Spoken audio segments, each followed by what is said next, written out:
falloir retourner au champ. La boule ressarclée toute la semaine. Bon Dieu, le printemps c'est fatigant. Fini de faire la cour aux femelles, les soirs d'hiver à la veillée.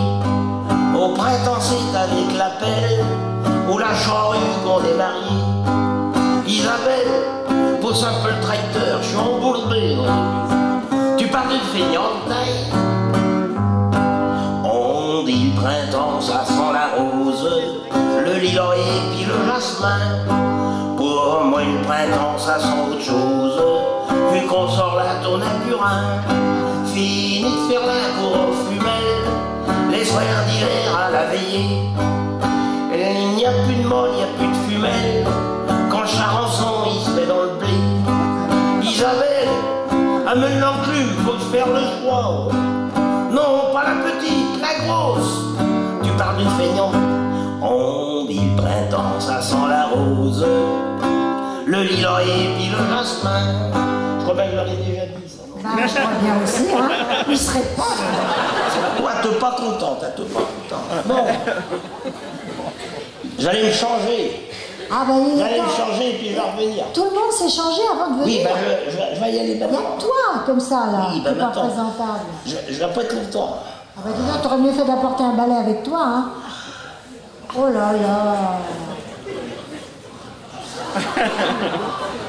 Bon, vous bougez pas, je vais revenir.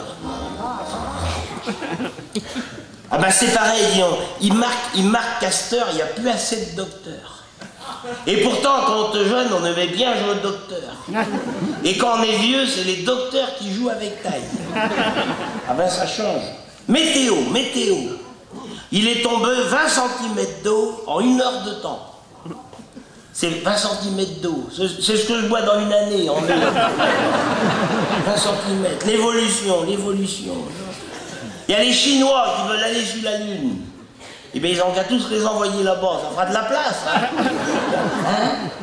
C'est pareil, l'évolution, moi, ça me fait rigoler, parce que avant, quand on voulait boire un bon verre d'eau bien fraîche, qu'on avait juste à aller tirer un seau d'eau au puits, hein? À cette heure, pour avoir de la bonne eau, il faut faire 20 km pour aller au Leclerc, pour aller chercher de l'eau. C'est l'évolution. C'est le trou de la sécu. Ah bah n'était pas si grand la semaine dernière. Mais comme disait le grand-père chez nous, aussi grand que soit un trou, il y a toujours quelque chose autour. Il disait ça, grand-père. Tiens, les petites annonces. J'aime pas lire les petites annonces ici. Usine de suppositoire. Recherche pilote d'essai. Tu vois bien qu'il y a du boulot pour ceux qui cherchent quand même. Et pariez-vous. Là, vous chantez la chanson. Si je peux, parce que... ça me tient, mon avis, je vais rebaiser un coup. Parce que t'as mis le roquefort, c'est moins cher que le médecin, et ça donne du phosphore. Les cousins de Paris, en drôle de façon, ils bouffent les pommes vertes, c'est que je donne aux cochons. Je dis rien, ça me fait rire, ça les fait courir, ils font des efforts. Se plaindre du confort. Alors le cousin s'est dit que t'as mis le pied dans le trou.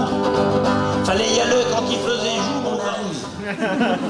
On vient avec le 4 quarts. Je l'ai dit à la Germaine, je dis d'habitude ils viennent les mains vides. Cette année ils nous amènent un gâteau. Et ben ils sont arrivés, le 4 quarts. C'est pas un gâteau qu'ils ont appelé comme ça, c'est une bagnole. Avec des roues plus larges que celles de mon tracteur, avec des tubes et du grillage devant. Je lui ai dit au cousin, quand je dis non de Dieu, il avait une R12 avant, avec son air con. Ça te change. Mais je dis, à quoi que ça te sert d'avoir des tubes et du grillage devant ta bagnole là? Ah, il dit le cousin José, il dit c'est pour nous protéger des rhinocéros et des éléphants. Va faire ma petite pisseuse là tranquillement. Ça fait plus de 50 ans que je pisse là. Et puis après, je vais à l'écurie. Mais avant d'aller à l'écurie, je passe par la cuisine. Et là, il me faut mes 3 verres de gros plan avec ma boîte de pâté et naf. Ah, si je veux pas ma boîte de pâté et naf à 7 h du matin, je ne peux pas démarrer la journée. Alors, je me fais mon petit casse-croûte. Et puis après, je vais à l'écurie. je la soigne les bêtes, je vais changer les litières, tout ça. Après, il y a la Germaine qui fait la traite, je lui donne un petit coup de main. Et je reviens à la cuisine à 10h. Et à 10h, là, il me faut mon grand bol de chocolat avec mes sardines à l'huile. Ah oui, et mon pain, mon beurre, mes sardines à l'huile, tous les matins. Après, je suis calé jusqu'à midi. Alors, Guillaume, j'étais à train de boire mon bol de chocolat, là, à la table de la cuisine. Qui c'est qui descend l'escalier, Guillaume? Le cousin, en pyjama. Il te tout et bobeuil. Il borsille des yeux. Il est arrivé à la table de la cuisine, il s'est servi un petit café, puis il était à remuer avec sa cuillère, comme ça, à remuer son sucre. Il regarde le plafond, il dit, je ne sais pas ce qu'il regarde comme ça. Ah, il dit, je sais. Il dit, c'est rustique chez toi. Il dit, il y a des poutres au plafond. Ben, je dis, c'est là qu'on les met d'habitude. Il est con quand même. Il dit comme ça, c'est des poutres apparentes. Ben, je dis, vrai, parce qu'autrement tu les verrais point. Elle dit, vous allez me faire visiter votre beau jardin potager. Elle connaît même pas le nom des légumes, cette grosse fille de garçon. Après le petit déjeuner, pour lui faire plaisir, je l'ai emmené dans le jardin. C'est vrai que j'ai des beaux légumes, je suis fier de mes légumes. Hein? Et ben je lui faisais voir, je dis là il y a des tomates, là il y a de la salade, là il y a des carottes, et puis là il y a des radis, il y a des radis. Oh, qu'a dit des radis. Elle dit à Paris, ils sont attachés avec un élastique. Elle en a une couche quand même. Après, je lui faisais voir, je dis, il y a les choux-fleurs, les choux de paume, il y a des choux de Bruxelles. Oh, qu'elle dit, des choux de Bruxelles, elle dit, moi qui croyais que ça poussait qu'en Belgique. Et elle dit, oh, vous avez des belles plantes vertes là-bas sur le côté. Je dis, oui, c'est des choux pour les vaches, on appelle ça. Elle appelle ça des plantes vertes. Et c'est après que je lui faisais voir, parce que c'est vrai que j'ai un beau carré de fraisier. Je suis fier de mes fraises. Oh, qu'a dit le cousin? A dit, qu'est-ce que vous mettez donc sur vos fraises pour avoir des belles fraises comme ça? Ben, je dis, entre les rangs, je mets du bon fumier de vache. Oh, qu'a dit, comme c'est bizarre, a dit, vous savez, nous à Paris, sur les fraises, on met du sucre. Ah bah tant mieux, nous aussi, hein. Alors? Tiens, allez, ça me dérange. Bonsoir mesdames. Bonsoir mesdemoiselles. Et bonsoir mesdames. Ah Lulu, on dit bonsoir messieurs aussi. Ça m'intéresse pas. D'accord. Je préfère les dames. Ah bah évidemment. Évidemment.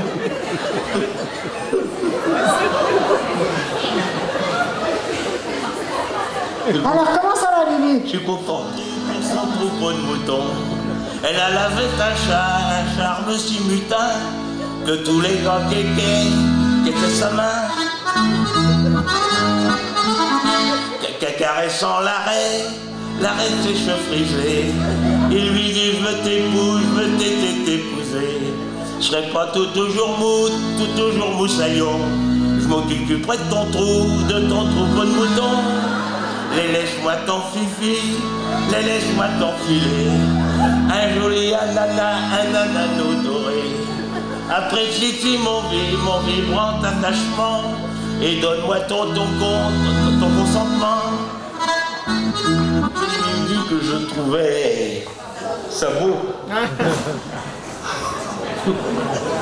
J'ai dit, vous appelez comment, mademoiselle?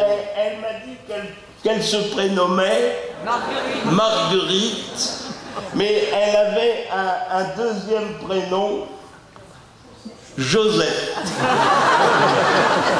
Et elle aimait mieux que je l'appelle Marguerite.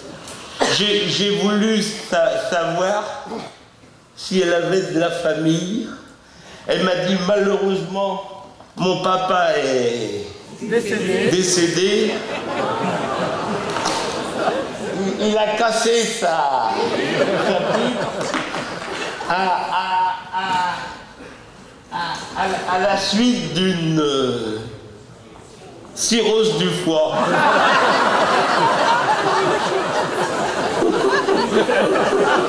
Et depuis, sa maman a refait sa vie avec un... Qui c'est qui a dit yaourt devant? C'est la dame devant, là, le yaourt. Des petites cuisses, pour refaire sa vie avec un yaourt.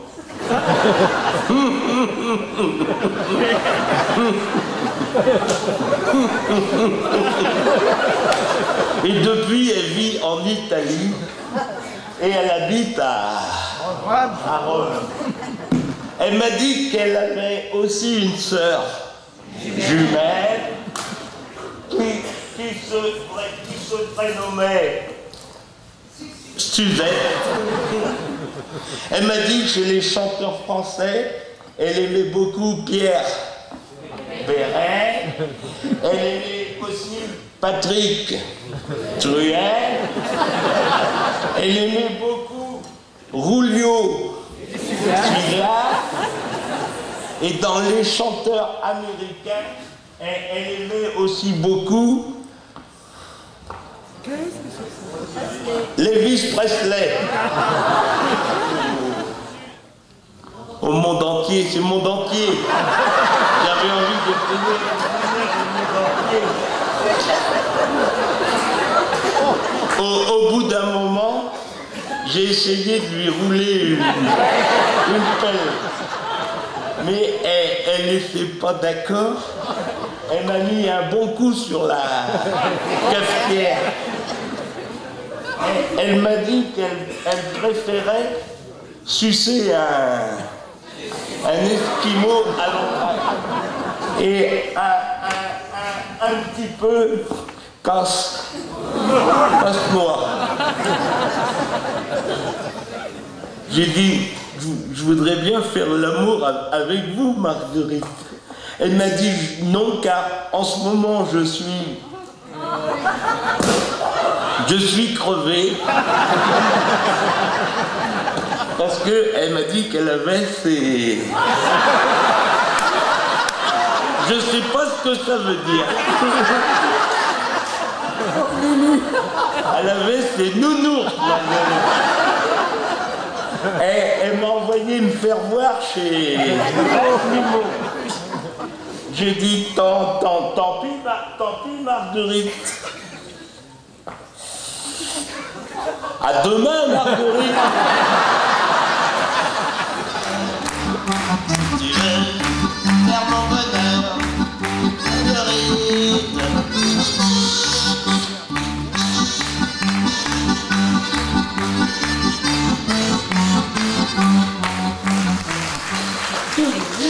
C'est mon mari, voilà. Pas du tout né dans l'agriculture, il n'y connaît rien du tout. Hein. Nous étions coiffeurs, donc rien à voir. Mais on a fréquenté beaucoup de gens de la campagne, donc voilà. Hein. Donc voilà, aujourd'hui c'est Serge, alors celui-là c'est mon mari, l'autre c'est celui de Germaine. Il n'a pas parlé de la soirée, je vais lui laisser le micro, n'est-ce pas? Il va vous raconter des petites. Mesdames et messieurs, je vous remercie d'être venus déjà pour commencer, parce que il paraît que c'est pour une bonne cause. Mais moi, mon seul souci, c'est de vous faire rire avec des grosses bêtises. J'étais pas très à l'aise ce soir parce que j'ai une extinction de voix, mais alors quelque chose de carabiné. D'où l'absence de Germaine d'ailleurs, parce que Germaine, elle aurait dû venir. Et la pauvre Germaine, elle est restée au lit avec la moitié de la grippe. La pauvre, la pauvre. Alors on dit...